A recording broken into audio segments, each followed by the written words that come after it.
Dios les bendiga, Dios les guarde. Este es su hermano Antonio Valentín, una vez más con ustedes en su programa Interpretación Bíblica. No obstante, queremos motivar a todos nuestros lectores o aquellos que nos están viendo que se acuerden de darnos un like. Para nosotros sería una bendición que usted pudiese ser bendecido a través de nuestro programa de interpretación bíblica.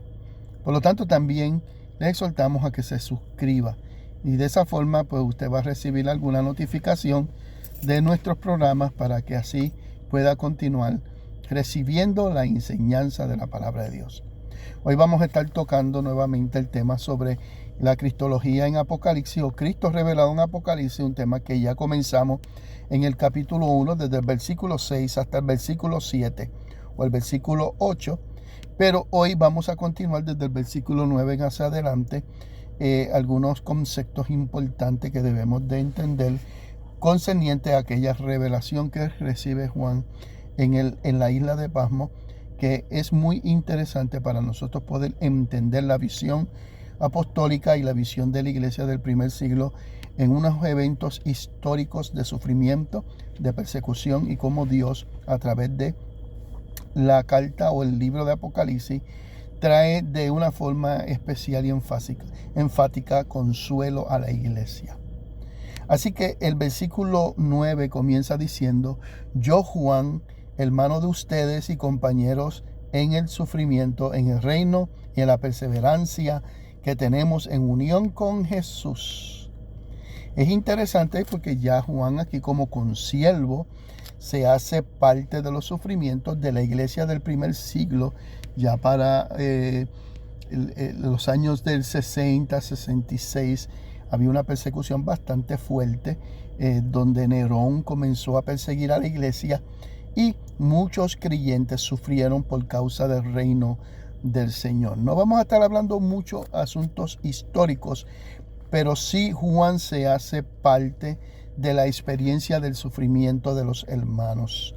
Se hace consiervo, se hace empático y se hace parte del mismo como una realidad de la iglesia del primer siglo que está pasando por unos procesos de persecución y de sufrimiento. Él se une como compañero, como participando también en el sufrimiento. Y todo es por el reino de Dios, que el reino de Dios, pues lo que nos refiere es la predicación del evangelio, y también nos está hablando sobre la perseverancia que nosotros tenemos en unión con Jesús.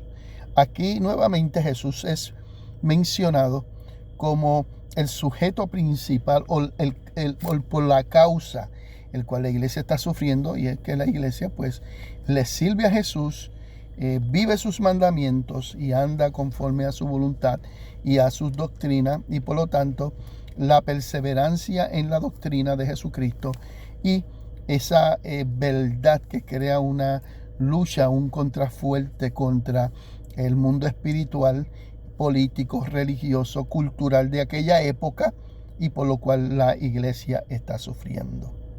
Muy interesante, porque ya sigue diciendo el texto, y estaba en la isla de Patmos por causa de la palabra de Dios. Es decir, que Juan entonces enfatiza y nos aclara claramente lo que hemos estado hablando, que las persecuciones y por lo cual él estaba en la isla de Patmos fue por causa de la palabra de Dios y del evangelio de Jesucristo. Por lo tanto, él dice, y del testimonio de Jesús. Quiere decir que por ellos estar llevando la palabra de Dios, ser testigos de la verdad, del mensaje de la querisma del primer siglo, que nos está hablando sobre la muerte y resurrección de Jesucristo, y cómo el impacto de esta verdad y esta doctrina, que para muchos era nueva, trae salvación para la humanidad. Y como habíamos hablado anteriormente, pues hay una contralucha, una fuerza opuesta, sea estatal, política, religiosa, cultural, que se desarrolla en contra de aquellos que dan testimonio de Jesucristo. Y es bien interesante porque la revelación que la recibe en el día del Señor. Y el día del Señor ha sido un tema bastante ha traído contrariedad en el pueblo de Dios, porque algunos piensan que el día del Señor se refiere a un día específico donde vendrán los juicios en la segunda venida de Cristo, pero también hay una alusión a que se refiere al día que Cristo resucitó, que es el día domingo, y por lo tanto esta tesis segunda es la que yo sigo, que realmente el día del Señor aquí Juan se está refiriendo que recibió esa revelación un domingo, específicamente porque los domingos se celebraban como aquel día que había resucitado el Señor Jesucristo, y era cuando la iglesia se unía y hacían las celebraciones y los agapes y las cenas. Muy interesante, muy importante, que es otro tema, ¿verdad?, que se puede discutir más adelante. Y dice, vino sobre mí el Espíritu. Y cuando dice Espíritu, lo está diciendo con E mayúscula. Aquí pues podemos contribuir que la palabra sobre, nosotros entendemos que está sobre, está arriba de mí. Obviamente puede haber una contradicción, ya que la iglesia de Cristo había recibido el Espíritu Santo y el Espíritu Santo moraba dentro de ellos y no sobre ellos. Juan fue parte de los que estuvieron en el día del Pentecostés y fueron llenos del Espíritu Santo. Pero aquí la connotación sobre lo que nos quiere decir es dominado y controlado por el Espíritu Santo, que lo que estaba sucediendo, la revelación que iba a recibir, la experiencia que estaba recibiendo en el día del Señor era por obra del Espíritu Santo. Es bien importante esto, porque ahí en ese momento escucho una voz detrás de él que le dice claramente como trompeta, una voz que escucha detrás de él como trompeta. Es importante la palabra trompeta aquí, porque la palabra trompeta nos da alusión a una voz con autoridad, con potencia. Siempre que nosotros veamos en las Escrituras, en el Nuevo Testamento, que te usa el artículo como está diciendo similar, por lo tanto es un símil y no es una trompeta literal lo que se está utilizando aquí, sino que la voz era una voz con autoridad y con poder y potencia. Y esa voz, que es la voz de nuestro Señor Jesucristo, amén, algo maravilloso. Y vuelvo un poquito atrás, porque cuando viene sobre él esa revelación, es bajo el control y el dominio del Espíritu Santo. Quiere decir que el Espíritu Santo crea el ambiente, prepara el ambiente y mueve a Juan a unas dimensiones espirituales, porque en las dimensiones carnales no podrá tener esa revelación. Esa revelación es una revelación movida en una dimensión totalmente dominada por el Espíritu Santo, donde él puede tener entonces ese conocimiento que recibe. Y esa voz de autoridad poderosa le dice, escribe en un libro, el libro que ya tenemos nosotros en nuestra mano, que es el libro de Apocalipsis. Le dice que escriba, eso es un mandato, escribe, es un orden, se le está ordenando a que él escriba un libro de las cosas que está viendo y de las cosas que va a ver, y después le dice envíalo a las 7 iglesias, porque esta revelación no es una revelación personal o para beneficio personal, sino es una revelación que recibe para poder compartirla con la iglesia de Asia o de Éfesos, como la iglesia de Éfeso, Esmirna, Pérgamo, Tiatira, Sardis, Filadelfia y Laodicea, que son aquellas que van a recibir la revelación de Apocalipsis, porque hay unos asuntos aquí que hay que atender más adelante. Pero por lo tanto, esta voz poderosa le da un mandamiento de autoridad y le dice, escribes lo que estás viendo en un libro y envíaselo a aquellas iglesias que tú estás supervisando. Es bien interesante cómo el liderazgo de Juan puede ayudar a la revelación de nuestro Señor Jesucristo, impartiendo y enviando las enseñanzas. Quiere decir que Apocalipsis es un libro que nos habla le habla a la iglesia, le enseña a la iglesia, doctrina a la iglesia, fortalece a la iglesia, pero también exhorta a la iglesia. En el versículo 12 dice, me volví para ver de quién era la voz, porque hasta este momento él no sabía quién le estaba hablando, solamente escuchó una voz detrás de él como trompeta que le decía claramente, escribe en un libro las palabras y envíalas a las 7 iglesias. Esa es la primera ordenanza que recibe en el libro. Dice que cuando se volvió, dice que miró, y cuando miró lo que pudo ver fueron 7 candelabros. 7 candelabros. Y es bien interesante esto porque estuve escuchando una persona muy cerca a los asuntos hebreos y decía que este candelario tenía que ver con el menorá, que era el candelabro que se utilizaba allá en el lugar santo. Pero yo estoy en desacuerdo con esa hipótesis, porque aquí nos está enseñando que hay 7 candelabros, 7 candelabros individuales separados, que más adelante podemos ver que realmente se ¿verdad? Simboliza o que significa. Estos 7 candelabros eran candelabros de oro, y el oro representa el proceso de fundición por el que se logra el estado de brillantez. Quiere decir que lo que nos está hablando aquí es lo que ya habíamos hablado anteriormente, que la iglesia es una iglesia sufriente, procesada en medio de la tribulación y de la angustia. Quiere decir que aquí, utilizando candelabros de oro, está hablando de una iglesia que alumbra en medio de la oscuridad, pero alumbra en medio de la oscuridad por aquel proceso de fuego cual estaban pasando.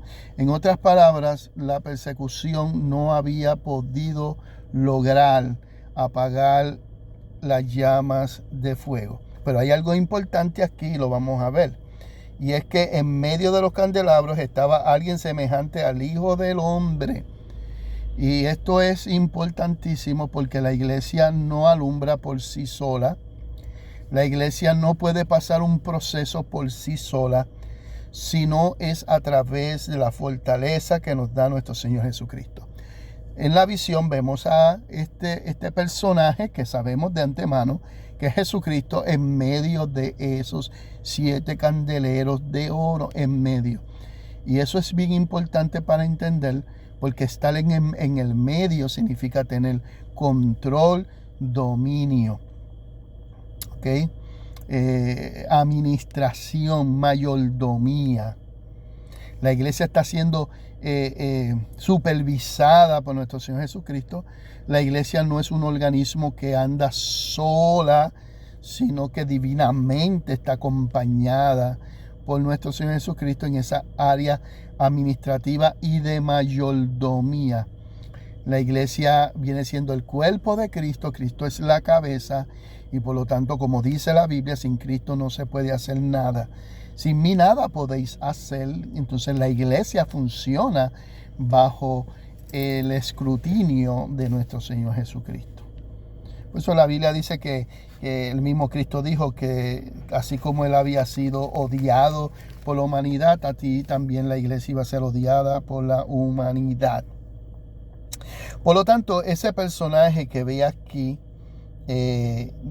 dice semejante al Hijo del Hombre, y es bien interesante el concepto de Hijo de Hombre, porque el Hijo del Hombre es un título mesiánico. Nos está hablando de la encarnación de Cristo o de Dios encarnado, habitando aquí en la tierra como hombre. Amén, gloria sea el nombre del Señor Jesucristo. Pero este Hijo de Hombre sería un título divino y mesiánico referente a nuestro Señor Jesucristo. Cuando habla Hijo de Hombre, también está hablando sobre el ser perfecto. Cristo es el modelo del hombre perfecto. Fíjense que no está hablando sobre un modelo igual al primer hombre Adán, porque ese había caído, sino que Cristo es una representación del segundo Adán. Y como dice Pablo, nosotros participamos de una nueva creación.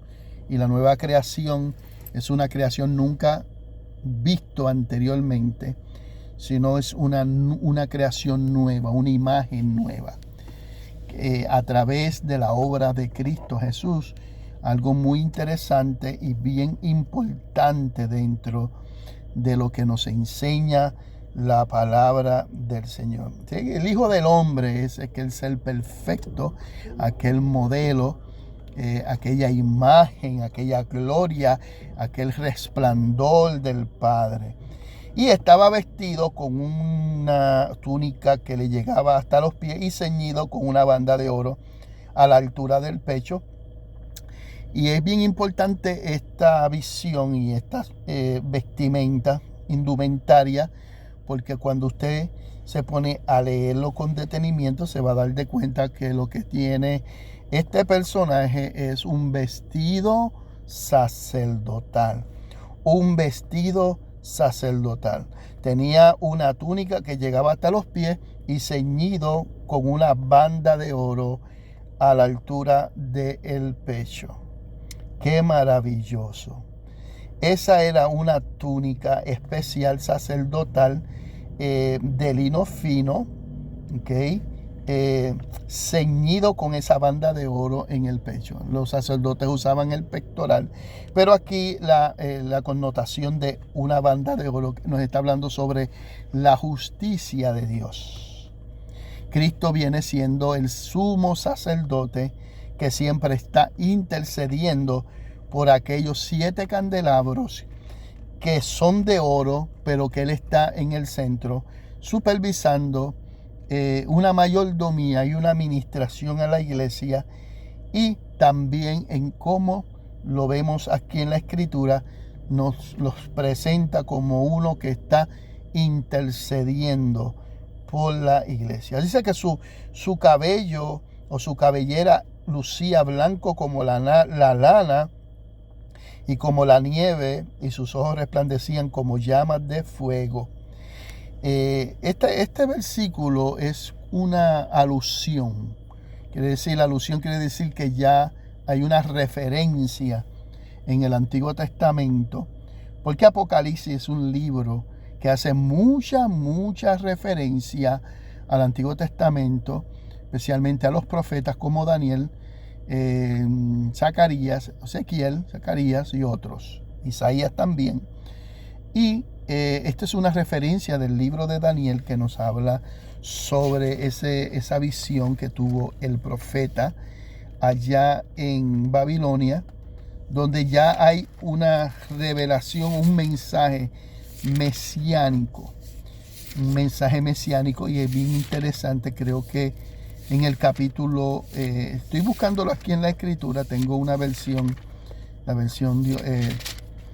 nueva versión internacional, y nos habla en algunos de los capítulos sobre este personaje muy importante. Personaje que se mueve y se le revela a él, y le profetiza o le revela este mismo personaje que ya nosotros hemos estado hablando sobre, que tiene un vestido de lino fino, pero que también tiene la cabellera como blanca como la lana, y como la nieve, y también ojos que resplandecían como llamas de fuego. Y en el Antiguo Testamento los judíos pensaban claramente que ese personaje, por causa de que no había una visión y todavía amplia sobre el mesianismo, ellos pensaban que ese personaje era el pueblo de Israel. Pero en la revelación avanzada, la revelación ya prosperada que nosotros tenemos, sabemos que ese personaje que Daniel presenta, que llega ante el anciano de día, es Dios. Qué maravilloso. Por lo tanto, Apocalipsis nos está hablando ya que en forma simbólica y nos está diciendo que ese personaje es un anciano o como un anciano y con llamas de fuego, y la palabra llamas de fuego simboliza a que nada se le escapa delante de su presencia. Su mirada es una mirada penetrante. Cuando nosotros muchas veces decimos, wow, me quemas con tu mirada, es porque esa mirada es una mirada que va profundamente al corazón del lector. Sus pies parecían de bronce, el rojo vivo en un horno, y su voz era tan fuerte como el estruendo de una catarata. Y aquí está haciendo alusión a lo que habíamos hablado sobre la trompeta, y aquí ahora mismo está diciendo fuerte como unas cataratas. Cuando usted va a los ríos y ve esas cataratas de agua que retumban al caer, está diciendo su voz es una voz bien penetrante, es una voz que llama la atención, es una voz que trabaja dentro del corazón humano. No solamente tiene autoridad para llamarnos la atención como la voz de trompeta, sino que también es tan fuerte como el estruendo de una catarata. Quiere decir que es profundo. Su voz nos conmueve, nos transforma. Su voz nos sana, nos llama la atención. Qué maravilloso. Aquí estamos viendo una referencia de Cristo en su ministerio sacerdotal, que exhorta, limpia, purifica, fortalece, pero también penetra a nuestra mente y a nuestro ser, transformándonos. Es una transformación constante y continua dentro de la obra de la iglesia. La iglesia no está sola, sino que la iglesia está siendo administrada constantemente por nuestro Señor Jesucristo. Y yo siento la presencia de Dios al decir esto. Sus pies parecían de bronce, del rojo vivo, y el bronce es importante en Apocalipsis porque nos da referencia del juicio. El juicio del Señor es un juicio justo. Y la iglesia es constantemente procesada, pasada por el escrutinio de Dios, y igualmente la iglesia es juzgada en ese sentido, no para condenación, sino para recibir conforme sus obras la recompensa conforme a sus obras. Juan decía que aquel que cree en el Señor Jesucristo no será juzgado, pero no será juzgado para condenación por sus pecados. Pero la iglesia sí va a ser recompensada según sus obras. Y el bronce ya es un elemento de juicio. Puede ser que también se esté dando alusión a que todo el proceso de Apocalipsis tiene que ver con este bronce al rojo vivo, que está en el horno, porque el horno representa procesos. Hay quienes no les gusta el término de proceso, pero el proceso es un elemento bien existencial en la vida del ser humano, y más en la vida de iglesia, en ese sentido histórico, cultural, religioso y político, especialmente de la iglesia del primer siglo. El horno es como cuando el Señor le habla a través del profeta a Israel, le dice, yo te saqué del horno de fuego. Está hablando sobre la liberación del cautiverio egipcio o el cautiverio babilónico. Yo te libré.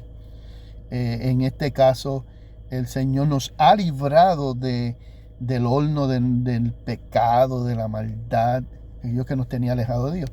Pero sin embargo, el Señor nos acompaña dentro del proceso del horno de fuego, dentro de lo que podemos llamar históricamente la persecución de la iglesia. La iglesia estaba pasando por unos procesos bien difíciles, y eso lo vamos a ver más luego con las cartas a las 7 iglesias, y vamos a estar discutiendo cada una de ellas. Quiere decir que vamos a estar hablando un segmento importante de cada una de ellas, para ir viendo los procesos de la iglesia en el siglo I y cómo hoy en día la iglesia también está siendo procesada y cómo el Señor, nuestro sumo sacerdote, intercede por nosotros y está muy presente dentro de la comunidad cristiana. Otra de las cosas que vemos aquí en el verso 16, y ya estamos concluyendo, en su mano derecha tenía 7 estrellas, 7 estrellas. Y las estrellas las vamos a estar viendo constantemente como un símbolo. En el libro de Apocalipsis, más adelante nos está diciendo quiénes son esas 7 estrellas. Y de su boca salía una aguda espada de 2 filos. Aquí estamos viendo varias cosas importantes. 7 candeleros, pero estamos viendo también 7 estrellas.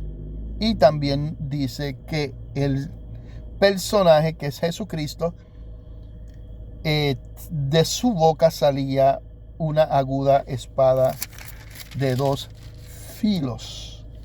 Y cuando nos está hablando de una espada de 2 filos, hace referencia a la espada romana, que era una espada aguda, era filosa en su punta, pero a sus lados tenía filo. Era una espada que cortaba hacia todos los lados. Esto hace una referencia a cuando el Señor nos está hablando que Él es la palabra viva, que profundiza. Acuérdense que ahorita hablamos de sus ojos como fuego de llamas de fuego, que nos habla de profundidad. La palabra de Dios nos profundiza, nos transforma, nos cambia, nos rompe.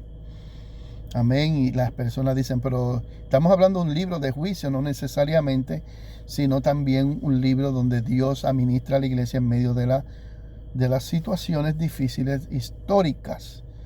Por lo tanto, la palabra de Dios es la que nos transforma y nos ayuda a poder vivir en medio de nuestra existencialidad. El apóstol decía que la palabra de Dios es como espada de 2 filos que penetra hasta lo profundo de el alma y los tuétanos, dice, separando el alma y el espíritu y revelando toda la verdad. Por lo tanto, en este momento queremos finalizar aquí la palabra y queremos decirles a ustedes que se suscriban y nos mantendremos en contacto. Este ha sido su hermano Antonio Valentín con su programa Interpretación Bíblica. Gracias a todos. Acuérdense, hagan un like y también suscríbanse. Vamos a continuar este tema muy importante. Así que Dios les bendiga y Dios les guarde en el nombre de nuestro Señor Jesucristo.